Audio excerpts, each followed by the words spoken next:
ஆன்மீக நண்பர்கள் அனைவருக்கும் அன்பு கலந்த வணக்கங்கள். இன்றைக்கு நாங்கள் ஆன்மீகம் சம்மந்தமான பதிவில் பார்த்தீங்கன்னா, ஆனி மாதத்தில் ஏன் 32 நாட்கள் வருகிறது தெரியுமா? வாங்க பார்க்கலாம்.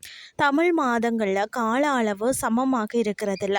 பங்குனி மாதம் 30 நாட்கள் என்று சொன்னால், சித்திரை மாதம் 31 நாட்கள் என ஒவ்வொரு மாதமும் 30, 31 நாட்கள் கொண்டு முடியும். ஆனி மாதம் பார்த்தீங்கன்னா 32 நாட்களை கொண்டுள்ளது. அது ஏன் என்பதை தான் நாம் இன்றைக்கு பார்க்க போகிறோம். சூரியனின் வடதிசை பயண காலமான உத்தரராயணத்தின் கடைசி மாதமாக வருவது தான் ஆனி. நம் நாட்டில் நீண்ட பகல் பொழுதினை கொண்ட மாதமாக இந்த மாதம் அமைந்துள்ளது.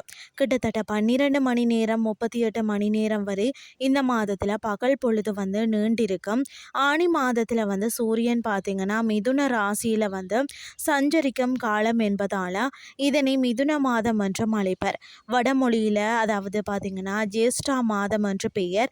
ஜேஷ்டா என்றால் மூத்த அல்லது பெரிய என்று பொருளாம். ஆனி மாதம் தேவர்களுக்கு உரிய பகல் பொழுதின் இறுதி பகுதி. தேவர்களின் மாலை நேர பொழுதே மனிதர்களாகிய நமக்கு ஆனி மாத காலமே ஆகும். இந்த மாதத்தில் 32 நாட்கள் இருக்கிறது. ஆனியில் 32 நாட்கள், அதாவது தமிழ் மாதங்களில் பெரிய மாதமும் இதுதான். இந்த மாதத்தில் மட்டும்தான் பிற மாதங்களுக்கு இல்லாதபடி 32 நாட்களை காண முடியும். மிதுன ராசியானது அளவில் சற்று பெரிய ராசி என்பதால் இதனை கடக்க சூரியனுக்கு கூடுதல் நேரம் தேவைப்படுகிறது என்பது இதற்கு காரணமா.